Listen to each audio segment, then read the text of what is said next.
అదే RTV app వార్తల్ని క్షణాల్లో చదివే అవకాశం ఉంటుంది. ఒక న్యూస్ పేపర్, ఒక టెలివిజన్ ఛానల్ మీ చేతుల్లో ఎప్పుడూ ఉంటాయి. మా దగ్గర మన ఐరన్ సోపులో డైలీ లేబర్గా పనిచేస్తున్నారా పేర్ల ప్రకారం గారు. ఈయన మార్నింగ్ లంచ్ అవర్కి ఇంటికి వెళ్ళారండి. వాళ్ళ ఇంటి దగ్గర నుంచి 3:30 కల్లా కైలాస షాప్కి వెళ్ళి వస్తానని చెప్పి కాలువ దగ్గరికి కాలు కూర్చొని తీసుకుంటానికి వచ్చారంట.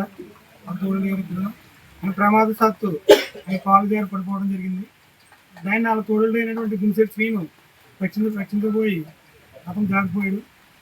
అతను వరద ఉధృతి కూడా ఎక్కువ అవడం వల్ల కాలువ కూడా ఎక్కువ వాటర్ విడిపెట్టడం వల్ల కూడా కాలువ ఉధృతంగా ప్రవహిస్తుంది.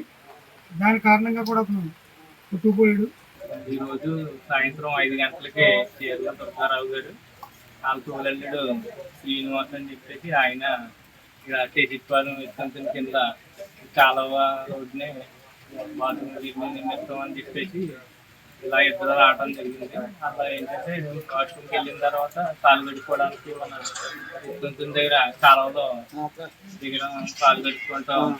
కొంచెం ఎదరికి వెళ్ళినప్పుడు వాటర్ ఫ్లో ఎక్కువ ఉండడం వల్ల కాలు జారేసి కొంచెం ఫ్లోటింగ్లోకి వెళ్ళిపోయారు. చుట్టుపక్కల ఎవరో లేకపోవడం వల్ల ఇలా పట్టించుకుని లేకపోతే మమ్మల్ని పక్కన ఉన్న వాళ్ళందరూ కూడా వచ్చి చూసేట్టుగా కొంచెం ఎదరికి వెళ్ళిపోయాడు. అప్పటికి పిల్లలు చూసాడు కానీ చేయి పట్టుకున్నప్పటికీ ఫ్లోటింగ్లో వెళ్ళిపోయాడు. ఇక్కడేమో వెనక్కి వచ్చేసాడు.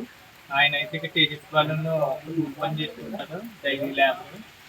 ఈ మన ఎస్ఐ గారు అవి వచ్చేసి మెదులుతున్నారు కానీ ఇంకా శుద్ధి తెలియలేదు. ఆయన సంగీతపల్లి చెందిన వ్యక్తి. ఆయన ఏంటంటే ఎగ్బాలని పని చేసుకుంటున్నాడు. ఈరోజు ఇలా 5 గంటల 30 నిమిషాల ఆ ప్రాంతంలో కాలంలో కాలు జారి పడిపోవటం మిస్ అయ్యిందండి.